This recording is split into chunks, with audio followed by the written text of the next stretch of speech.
One of the stars of this 1999 high school comedy caught a huge break by being cast in this movie. But he initially turned it down because of his grandmother. That story more next.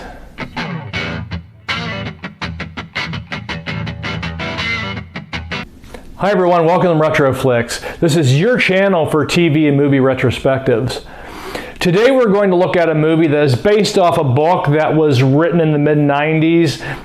This book was written by Tom Perrotta, and it was inspired by a couple events in 1992. The first event, in no particular order, the first event here is the presidential election of that year, in which Ross Perot entered as a third-party candidate. I remember that vividly. And the other one event in 1992 was an incident at Memorial High School in Wisconsin. And what happened here was a pregnant teen was elected homecoming queen, but the staff announced a different winner. Through an investigation, it was found out that the staff had burnt ballots to cover up the fact that the pregnant teen had won. Then they burnt the ballots so that this other person would win, to cover this up. And so this book was based on those two events and intertwined in with a story. And then, of course, this movie is based off of this book. So what is the movie that we're doing today? The movie that we're going to be doing today is Election in 1999. Now, Election follows a student government presidential race. And the main players in this is Jim McCallister, who is the government teacher. He'll be coordinating this election. And then you have the major players in this will be Tammy Flick. Tammy Flick is one of Jim McCallister's students, a very ambitious, very go-getter personality. She comes from a very working class home. She's a single mother. The mother works every day, but the mother's very supportive in what she does and does things at home to help her. For as a matter of fact, whenever she's campaigning for the presidency, her mother helps her bake cakes and pick Flick on it, on the top of with the icing and so forth. So she's very involved. But, and again, Tracey's very much that go-getter mentality. The second person in this is Paul Metzler. Now, Paul Metzler is recruited by Jim McCallister. Jim McCallister, the geographer, or the government teacher, he is really getting annoyed by Tracey Flick because it looks like Tracey Flick is going to run unopposed and be president again. And her personality and the way that she is going without any competition, not to mention a tryst that she had with one of his fellow teachers that were a friend. Not that he's like the teacher who needed to suffer consequences, but Tracey, didn't. He was mad that Tracey didn't suffer any either with it. The combination of all those has really made Jim McCallister bitter towards Tracey. And then so at first he's like, well, I can't have her run unopposed. I got to try to find somebody. Hopefully I can find somebody who'll beat her. And so then he finds Paul Metzler. Now, Paul is a high school football star. He broke his leg in a skiing accident, so he couldn't play football that year. He wasn't playing football, so Jim McCallister said, well, maybe I can get Paul because he's very popular. He really have a good chance to beat. He doesn't have football. He has a really good chance of beating Tracey. So let me try to recruit him, which he does. And Paul then throws his hat in the ring, and then Paul's sister Tammy ends up throwing her hat in the ring, and then as a third party. So this is kind of where the that 1992 presidential election comes in here in this movie. And she throws in as a third party, and she basically runs under the, with the issue that this election is so stupid. So, and then of course, she's kind of, I guess, would be looked at as, very, she's wondering about her sexual identity. She kind of feels like an outcast. And so she kind of ends up bringing those students that felt like outcasts kind of into her realm with that as well too. So she actually ends up getting a following, although she will eventually drop out of it. And so basically, this is what this movie is about here, you know. And then there's some other things, obviously, in a personal level with everybody as well too. Even Jim McCallister, we find out how imperfect he is, and some of the stuff that's going on in his life, while he is trying to get Tracey Flicks to not win this election, and so he's hoping Paul Metzler will do that. And if he doesn't, then he's going to have to try to find another way to make sure that Tracey Flicks doesn't become president. So again, without going any further, if you haven't seen this movie, don't want to ruin it all for you. But that's kind of what's going on here with this movie. The cast and the director here. First, let's do the director. The director is Alexander Payne. Alexander Payne is actually from Omaha, Nebraska. This is where this movie is set. This movie is set in Omaha, Nebraska. And Alexander Payne is known for doing a lot of his movies in Omaha, Nebraska, being his hometown. The other one you might be familiar with is the movie About Schmidt, is another one he does. It's a really good movie that is set there as well. Jim McCallister is going to be played by Matthew Broderick, which, you know, Matthew Broderick has a great performance in this. Initially the studio and Alexander Payne and everybody involved in this wanted to get Tom Cruise or Tom Hanks, but I think they basically were saying, I don't know if they're right for this role, but I don't even think they would do this movie, and you know, and they didn't. But they got Matthew Broderick. But Matthew Broderick's a great actor. We did War Games with him, so if you haven't seen that video, check it out here on Retroflix. But Matthew Broderick, he's one of my favorites, and I think he did a tremendous job here. Tracey Flicks is going to be played by Reese Witherspoon. Reese Witherspoon, actually at this point even had quite a few acting credits on her resume at this point. You know, even though it looks like she's really young, but I think she might even been in mid-late 20s at the time she was playing this high school student. But I think this was really, I think today still one of her best roles. One of the best definitely the character, but this is one of her best, I think, ever, in my opinion. I just think it was such a great performance that she put on with this role of Tracey Flicks. That's still part of the lexicon of our pop culture. I'm going to go with this one right here too. The third party, which is Paul Metzler's sister Tammy, that throws herself in the ring. That's Jessica Campbell, who the late Jessica Campbell. She just actually passed away, I think, about 3.5 years ago. Very young. And but she didn't do much after this. I think she did Freaks and Geeks for a couple episodes. You remember that show?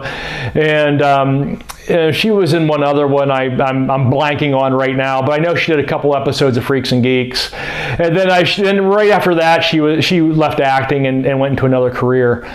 So yeah, but she did a really good job with that movie as well too. She was really good with as Tammy Metzler. And the last one here, it's a really interesting part of this cast is Paul Metzler, and that's played by Chris Klein. You might know Chris Klein from the American Pie movies. That he did those American Pie movies right after election. And Chris Klein was a high school senior at this point in Omaha, Nebraska. And when Alexander Payne came back, and they were with the crew, and they were looking for scouting locations of high schools they could use in the Omaha area. And they didn't end up using his, but they went into his high school, and the principal in there said, "Hey, you know, you ought to really look at this guy right here that we're doing. You know, he's a really big football star, but he also does a lot of plays. He's really active in high school and community theater. So I think you ought to give him a shot here, and he's obviously that age. You're around that age you're looking at. So I think you ought to give him a look." And Alexander Payne did exactly that. As a matter of fact, a couple weeks later, Alexander Payne called up Chris Klein at his home and had him come for an audition.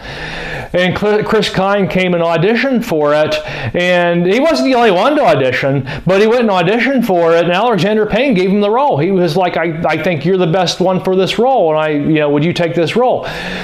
But interestingly enough, Chris Klein, he turned down the role initially. And why? Well, when he read the script, there's a scene in this, and for those of you that have seen this movie, you'll know what I'm talking about. There's a scene in there where a sex act's being performed on him, and he looked at that and he was like, I can't do this the way I see this in the script. If my grandmother's going to want to watch this movie, and I can't do this with my grandmother seeing me getting that. And so Alexander Payne said, listen, he goes, I really want you for this movie. You know, everything is going to be fine. Trust me. And so Chris Klein did and went for the role. And, you know, that was his very first ever, you know, film, TV, whatever. He was a high school senior. He was a high school senior that his principal just saw Alexander Payne and them and mentioned him. And then he actually went poof. Right after that movie, he went out doing the American Pie movies, which have been big blockbusters for the most part. They brought in a lot of money, and he's still working today. I think he's on a Netflix series now. So very, very interesting with that particular casting.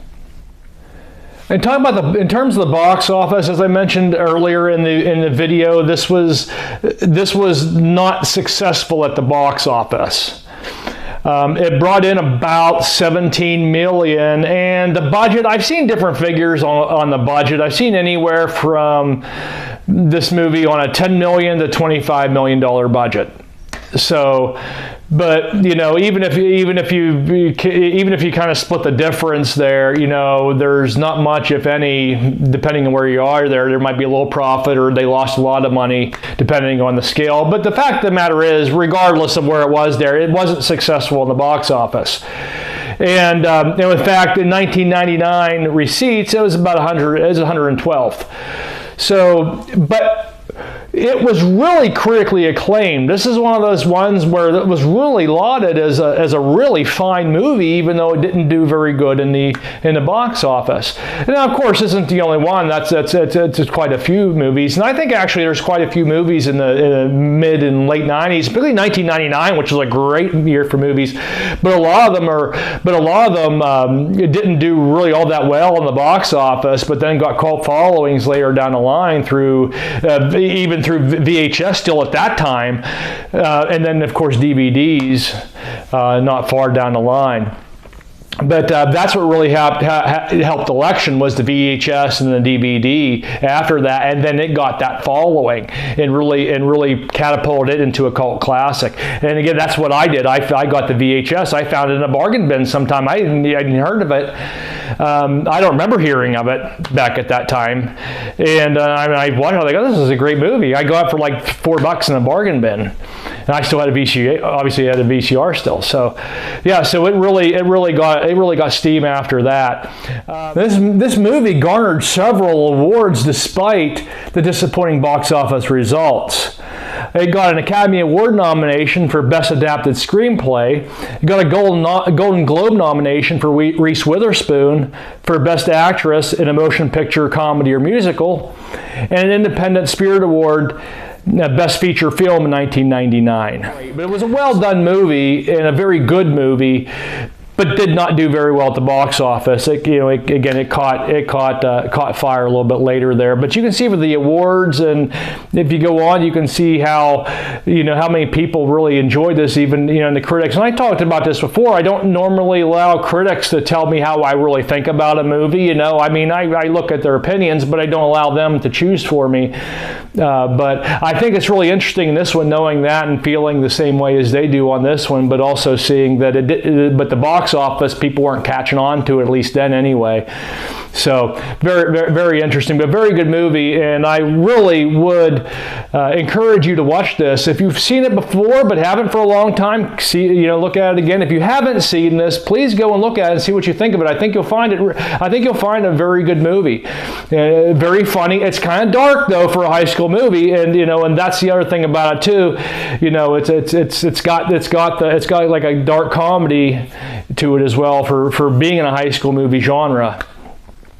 Where can you watch this movie? You can watch this movie at Paramount Plus, Cinemax, Max, for subscription. Apple TV, Vudu, and Prime Video, you can rent or buy it there. So if you have any of those subscription channels, please go on and see that. If you don't mind renting or buying, then you can do that as well with those other three. Again, the subscription is Paramount Plus, Cinemax, and Max, and rent or buy of Apple TV, Vudu, and Prime Video.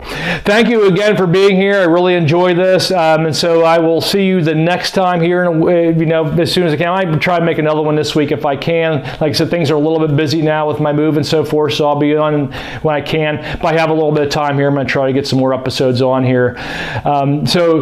Again, please like and subscribe. It really helps the channel. Keep the comments coming. I love talking to you. And until next time, that's a wrap.